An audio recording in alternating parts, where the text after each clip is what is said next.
Assalamualaikum warahmatullahi wabarakatuh. Nama saya Muhammad Syaugi Shahab dengan NPM 200810101007 akan mempresentasikan materi tentang algoritma. Pengertian algoritma. Algoritma adalah urutan langkah-langkah logis penyelesaian masalah yang disusun secara sistematis dan logis. Kata logis merupakan kata kunci dalam algoritma. Langkah-langkah dalam algoritma harus logis dan harus dapat ditentukan bernilai salah atau benar. Lalu pertimbangan dalam pemilihan algoritma adalah: pertama, algoritma haruslah benar. Artinya algoritma harus memberikan keluaran yang dikehendaki dari input yang diberikan. Tidak peduli bagus apapun algoritma, kalau memberikan keluaran yang salah, pasti algoritma tersebut bukanlah algoritma yang baik. Pertimbangan kedua adalah kita harus mengetahui seberapa baik hasil yang dicapai oleh algoritma tersebut. Algoritma yang baik harus mampu memberikan hasil yang sedekat mungkin dengan nilai yang sebenarnya. Ketiga, efisiensi algoritma. Nah, efisiensi algoritma ditinjau dari dua hal, yaitu efisiensi waktu dan memori. Jadi, meskipun algoritma memberikan keluaran yang benar, tapi jika harus menunggu berjam-jam untuk mendapatkan keluarannya, algoritma tersebut biasanya tidak akan dipakai, karena setiap orang menginginkan keluaran yang cepat. Begitu juga dengan memori. Semakin besar memori yang terpakai, maka semakin buruk algoritma tersebut. Dalam kenyataannya, setiap orang bisa membuat algoritma yang berbeda untuk menyelesaikan suatu permasalahan. Walaupun terjadi perbedaan dalam menyusun algoritma, tentunya kita mengharapkan keluaran yang sama. Jika terjadi demikian, kita harus mencari algoritma yang paling efisien dan cepat. Notasi algoritma. Notasi algoritma dapat diterjemahkan ke dalam berbagai bahasa pemrograman. Analoginya sama dengan resep membuat kue. Sebuah resep dapat ditulis dalam bahasa apapun, bahasa Jepang, Inggris, Prancis, Indonesia, dan lain sebagainya. Apapun bahasanya, kue yang dihasilkan tetap sama asalkan semua aturan pada resep diikuti. Contoh algoritma. Misalkan terdapat dua buah ember berwarna merah dan biru. Masing-masing ember mempunyai volume 5 liter dan 3 liter. Buatlah algoritma untuk memperoleh air sebanyak 4 liter pada ember 5 liter dengan hanya menggunakan dua ember tersebut. Algoritmanya sebagai berikut. 1. Isi penuh ember 3 liter dengan air. 2. Tuangkan air dari ember 3 liter ke dalam ember 5 liter. 3. Isi penuh ember 3 liter dengan air. 4. Tuangkan air dari ember 3 liter ke dalam ember 5 liter hingga penuh. Sekarang ember liter tersisa 1 liter air. 5. Buang semua air di ember 5 liter. 6. Tuangkan air dari ember 3 liter ke dalam ember 5 liter. Ember 5 liter sekarang berisi 1 liter. 7. Isi penuh ember 3 liter dengan air. 8. Tuangkan air dari ember 3 liter ke dalam ember 5 liter. 9. Sekarang didapatkan air 4 liter ke dalam ember 5 liter.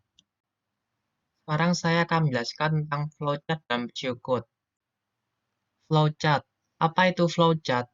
Flowchart adalah bagan dengan simbol-simbol tertentu yang menggambarkan urutan proses dan hubungan antar proses secara mendetail di dalam suatu program. Kaidah-kaidah umum pembuatan flowchart program. Secara garis besar, setiap pengolahan selalu terdiri atas 3 bagian utama, yaitu 1. Input, 2. Proses pengolahan, dan 3. Output. Jenis-jenis flowchart. Flowchart ada 5 jenis, yaitu yang pertama, sistem flowchart, yang kedua, dokumen flowchart, lalu schematic flowchart, lalu program flowchart, dan yang terakhir, proses flowchart. Pengolahan dengan komputer. Untuk pengolahan data dengan komputer, urutan dasar pemecahan suatu masalah adalah sebagai berikut. 1. Start. Berisi pernyataan untuk persiapan peralatan yang diperlukan sebelum menangani pemecahan persoalan. 2. Read. Berisi pernyataan kegiatan untuk membaca data dari suatu peralatan input. 3. Proses. Berisi kegiatan yang berkaitan dengan pemecahan persoalan sesuai dengan data yang dibaca. 4. Write. Berisi pernyataan untuk merekam hasil kegiatan ke peralatan output. 5. End. Mengakhiri kegiatan pengolahan.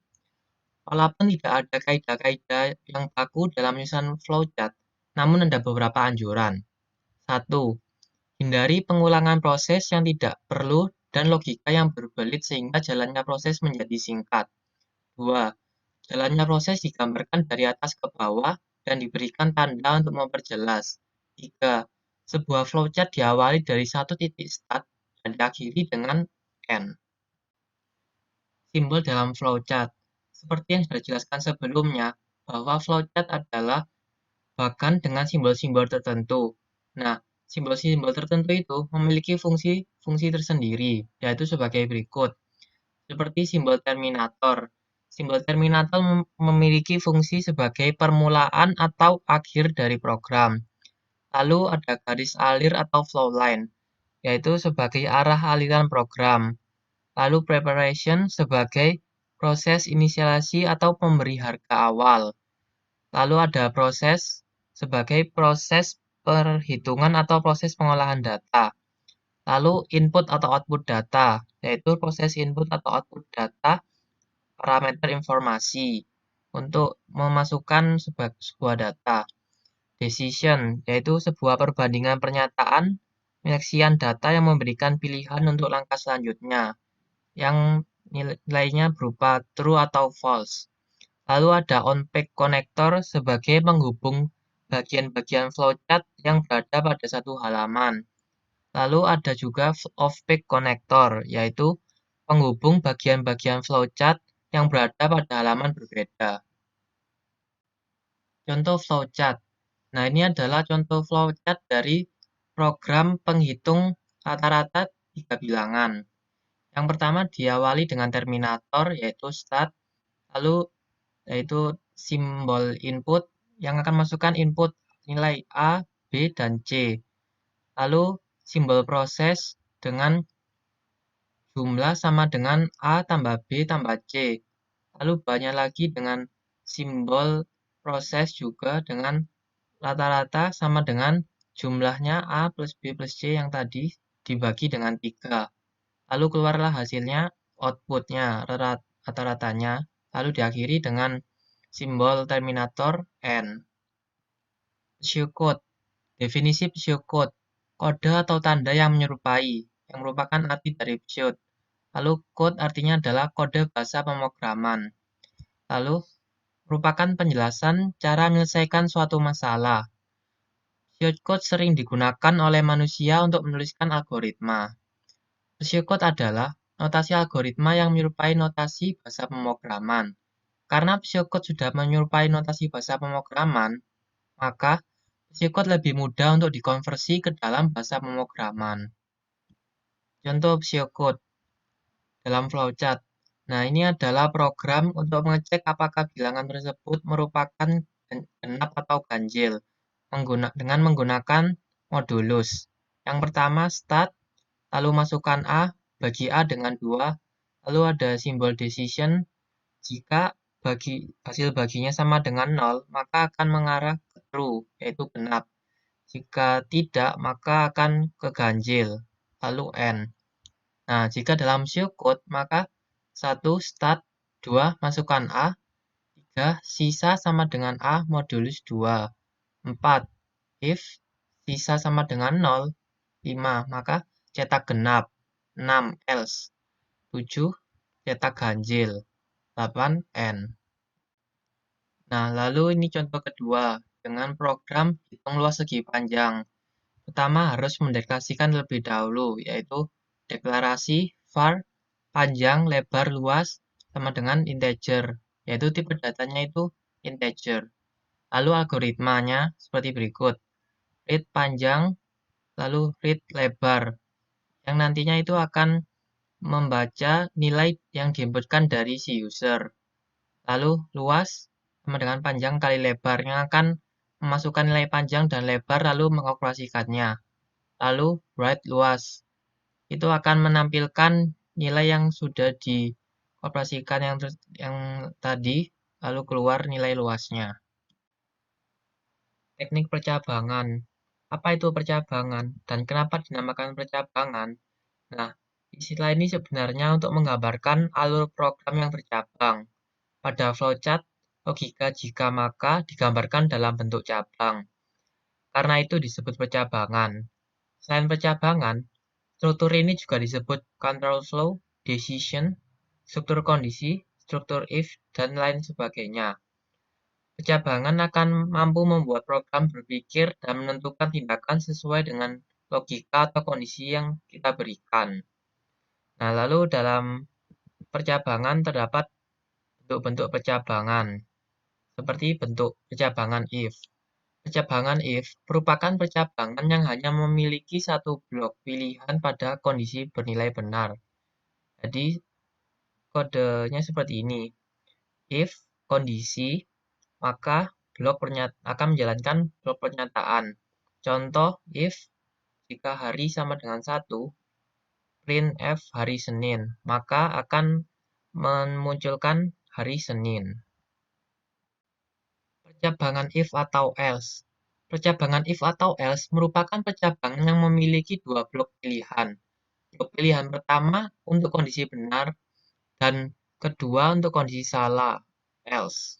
Jadi jika benar maka akan mengarah ke if kondisi 1 dan pernyataan 1.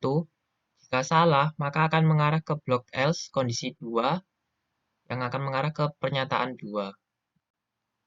Percabangan if atau else atau if. Percabangan if atau else atau if merupakan percabangan yang memiliki lebih dari dua blok pilihan. Jadi, if kondisi 1, maka akan pertanyaan 1. Jika if kondisi 1 tidak memenuhi, maka akan mengarah ke else if kondisi 2 yang akan mengarah ke pernyataan 2. Lalu jika dari semua kondisi itu tidak memenuhi, maka akan mengarah ke blok else yang akan mengeksekusi pernyataan 3. Contohnya, if bulan sama dengan 1, jika user menginputkan 1, maka akan memunculkan Januari, Jan. Lalu else if jika bulan sama dengan 2, maka akan memunculkan Februari, Feb. Lalu jika semuanya bukan itu, maka akan memunculkan tidak tahu lainnya. Nah, lalu juga if itu bisa terserah. Jadi misalnya if-nya itu ada berapa itu terserah. Jadi bisa sebanyak-banyaknya sampai sesuai dengan kondisi yang dibutuhkan. Percabangan switch case. Percabangan switch case adalah bentuk lain dari percabangan if atau else atau if. Nah, jadi seperti ini. Switch variabelnya jadi bisa kayak menu atau apa. Lalu case value bisa kayak case 1. Jadi misalnya kayak usernya menginputkan angka 1, maka case 1 akan munculkan pertanyaan yang telah ditulis. Lalu bawahnya lagi ada case 2 atau berapa. Terus default. Jadi kalau misalnya dari semua case tidak memenuhi, maka akan mengeksekusi default. Begitu juga dengan yang lainnya. Jadi misalnya kalau case 1 tidak memenuhi, maka akan case 2-nya memenuhi, maka ke case 2-nya. Dan juga ini case-nya ini bisa terserah, jadi case-nya ini tidak dibatasi, jadi bisa sampai sebanyak-banyaknya sesuai dengan kondisi yang dibutuhkan. Percabangan if bersarang atau nested if merupakan percabangan if dengan struktur yang lebih kompleks, di mana dalam sebuah pernyataan if terdapat pernyataan if lainnya. Dengan kata lain, terdapat sebuah kondisi if di dalam if. Penggunaan struktur if bercabang biasa digunakan untuk pemilihan beberapa pernyataan bertingkat. Ketika sebuah pernyataan if dijalankan dan bernilai true, maka akan terdapat pernyataan if lainnya pada blok tersebut. Jadi begini, jadi misalnya jika if kondisi 1 itu true, maka dia akan mengeksekusi if kondisi 1.1. Nah, lalu jika if kondisi 1.1 juga true, maka dia akan mengeksekusi pernyataannya. Lalu jika semuanya misalnya bukan dari situ, maka dia akan mengeksekusi else pernyataannya. Nah, lalu juga di if kondisi 1.1 ini juga bisa dimasukkan if lainnya. Jadi misalnya if kondisi 1.1.1 ada if-nya lagi di dalamnya.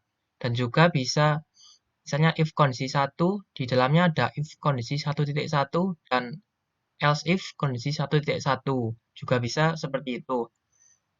Dan lalu ini juga bisa sebanyak-banyaknya sesuai dengan kondisi yang dibutuhkan dalam memogram.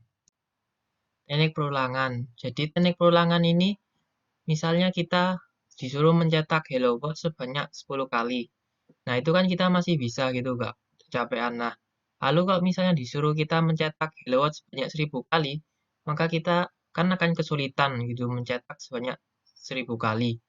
Nah, oleh karena itu, kita menggunakan teknik perulangan agar si komputer ini bekerja lebih banyak atau lebih keras daripada kita, programmer, kita hanya bekerja lebih sedikit. Jadi, teknik perulangan itu akan membantu kita mengeksekusi kode yang berulang-ulang berapapun yang kita mau. Lalu secara umum, teknik perulangan ini dibagi menjadi dua kelompok, yaitu counted loop dan uncounted loop. Counted loop itu merupakan perulangan yang jelas dan sudah tentu banyak kali perulangannya, jadi di awal sudah diketahui. Sedangkan uncounted loop merupakan perulangan yang tidak jelas, berapa kali ia harus mengulang. Jadi masih belum diketahui saat di awalnya. Lalu perulangan ada beberapa macam. Yang pertama, perulangan for. Perulangan for merupakan perulangan yang termasuk dalam counted loop karena sudah jelas berapa kali ia akan mengulang. Bentuk kodenya seperti itu.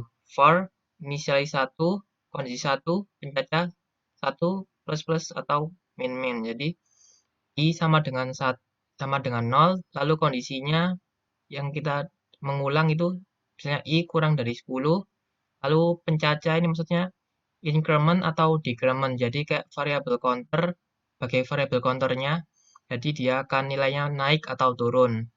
Jadi misalnya I++, seperti yang di flowchart itu. I sama dengan 0, lalu jika I kurang dari 0, jika tidak, maka dia akan N. Jika iya, maka dia akan mencetak I terlebih dahulu. Lalu dia akan menaikkan nilainya, lalu akan melanjutkan nilai I-nya. Lalu kembali lagi sampai memenuhi dari nilai kondisi tersebut, yaitu I kurang dari 10. Jika sudah I kurang dari 10, maka dia akan mengarah ke tidak itu N, dan program selesai. Perulangan while. Perulangan while merupakan perulangan yang termasuk dalam perulangan uncounted loop. Tapi perulangan while ini juga bisa menjadi perulangan yang counted loop dengan memberikan variabel counter di dalamnya. Bentuk kodenya seperti ini. While kondisi yang ditentukan, lalu pernyataannya atau statementnya, kode program, lalu counternya juga. Contohnya seperti ini. Ini adalah pseudocode yang membuat program cetak banyak hello world. Pertama kita deklarasi terlebih dahulu, yaitu I sebagai integer, lalu algoritma while I kurang dari sama dengan 10, do output hello world I sama dengan I plus 1 and while. Jadi ini akan mencetak hello world sebanyak 10 kali. Jadi misalnya I1 itu, terus tambah 1 jadi 2, lalu 2 tambah 1 jadi 3, I-nya naik terus sampai dia kondisinya yang sudah ditentukan. Jadi sampai kondisinya 10, maka dia akan berhenti memunculkan hello world. Jadi seperti itu. Perulangan do atau while. Perulangan do atau while ini sama seperti dengan perulangan while.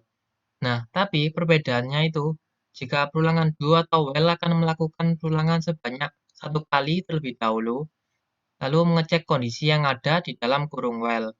Jadi dia akan mencetak terlebih dahulu sebelum mengeceknya. Bentuk kodenya seperti ini. Do, lalu statementnya, lalu yang terakhir while, kondisi yang ditentukan. Flowchartnya seperti itu. Start, lalu kita tentukan inisialisasi terlebih dahulu, I sama dengan 0, lalu next I, jadi terus dia itu langsung mencetak I terlebih dahulu. Terus lalu nilainya dinaikkan, lalu jika I kurang dari 10, maka dia akan mengulang lagi. Lalu dia memunculkan lagi I tambah lagi, I-nya kan tadi sudah, berarti sekarang I-nya jadi 2, lalu I kan masih kurang dari 10. Jadi dia masih akan mengulang sampai dia I-nya nilainya sama dengan 10. Jika sudah sama dengan 10, maka dia akan berhenti. Jadi perbedaannya itu I, do atau while ini dia akan mencetak terlebih dahulu daripada while yang mengeceknya terlebih dahulu. Perulangan for bersarang atau nested for. Jadi, perulangan nested for ini, di dalam perulangan for-nya, terdapat perulangan for lagi di dalamnya. Lalu, konsep perulangan bersarang adalah pada setiap perulangan pertama, program akan menyelesaikan perulangan yang kedua. Kemudian, pada setiap perulangan kedua, program akan menyelesaikan perulangan yang ketiga, begitu seterusnya. Kemudian, perulangan yang lebih luar akan bertambah, mengerjakan perulangan yang lebih dalam lagi, mulai dari nilai awal dan seterusnya. Jadi, setiap dalam iteration atau perulangan, dia akan mengerjakan perulangan yang selanjutnya. Lalu, jika dia kondisinya belum memenuhi, maka dia akan mengulang lagi, lalu nilai yang perulangan kedua ini, dia akan di reset atau kembali ke awalnya, lalu perulangan yang pertama dia akan bertambah nilainya. Lebih jelasnya sebagai berikut. Nah, jadi bentuk umumnya seperti ini. Pada perulangan pertama, for inisiasi 1, kondisi 1, pencacah 1, increment atau decrement. Lalu selanjutnya pada perulangan 2, inisiasi 2, kondisi 2, pencacah 2, increment atau decrement. Nah, lalu itu dia akan mengeksekusi pada pernyataan yang akan diulang. Nah, seperti yang saya jelaskan sebelumnya, bahwa pada setiap iteration, pada setiap perulangan, yang akan dikerjakan itu adalah perulangan yang kedua, yaitu perulangan yang selanjutnya. Lalu, dia akan mengeksekusi perulangan pertama. Jadi yang didahulukan yaitu perulangan kedua, lalu perulangan yang pertama. Nah, dan lalu itu pada perulangan, kan dia akan kembali pada perulangan yang pertama. Pada perulangan pertama, dia akan nilainya akan naik. Jadi yang tadi kan increment. Jadi yang tadi nilainya itu bertambah. Misalnya I sama dengan 1, kondisinya I kurang dari 10 gitu. Jadi I-nya akan menjadi 2. Nah, tapi pada perulangan kedua, I-nya itu dia akan meriset gitu, mengulang. Jadi misalnya pada perulangan kedua, dia misalnya variabelnya J, inisiasi J sama dengan 1, kondisinya J kurang dari sama dengan 2. Pencacahnya juga increment. Jadi dia akan meriset. Jadi dia pada perulangan kedua, dia akan meriset, lalu dia akan kembali ke perulangan pertama sampai dia akan mengulang terus sampai perulangan pertama ini nilai kondisinya itu sudah terpenuhi sampai 10 itu. Nah, seperti sekian dari saya. Mohon maaf bila ada salah kata atau materi yang saya jelaskan kurang jelas. Wassalamualaikum warahmatullahi wabarakatuh.